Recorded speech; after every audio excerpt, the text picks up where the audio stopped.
মতলববাজরা আজকে লাঞ্ছিত হচ্ছে। প্রকৃত শিক্ষক একজন আপনি লাঞ্ছিত হতে দেখবেন না। স্বর্ণকার যখন স্বর্ণের ভিতরে ভেজাল মেশায়, সে যদি লাঞ্ছিত হয়, একজন স্বর্ণ ব্যবসায়ী লাঞ্ছিত হয়েছে এ কথা আপনি বলতে পারেন না। শিক্ষকদের উপর ছাত্ররা অনেক বেশি চড়াও হয়, তাদেরকে অসম্মান করে, এরকম একটা চিত্র গোটা বাংলাদেশ ব্যাপী আমরা দেখতে পাচ্ছি।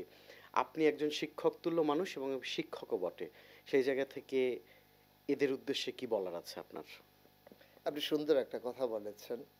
স্বর্ণকার যখন স্বর্ণের ভিতরে ভেজাল মেশায়, সে যদি লাঞ্ছিত হয়, একজন স্বর্ণ ব্যবসায়ী লাঞ্ছিত হয়েছে এ কথা আপনি বলতে পারেন না।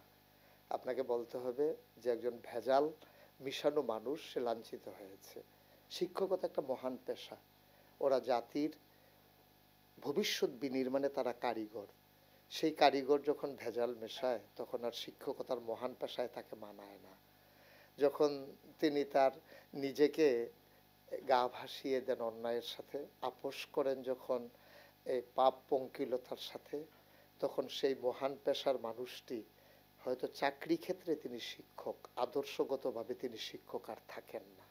বর্তমান প্রজন্ম শিক্ষক এবং মতলববাজ দুইটাকে আলাদা করতে জানে।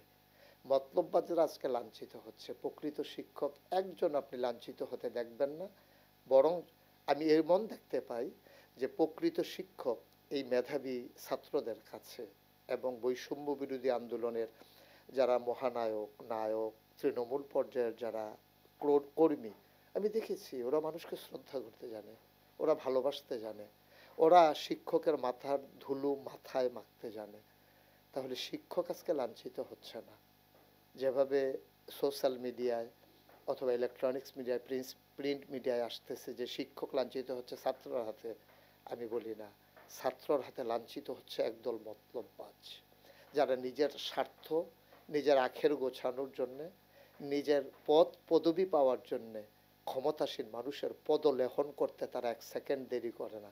তারা শিক্ষক না। আমি যদি বলি, আমি বলবো তারা শিক্ষক নামের কলঙ্ক।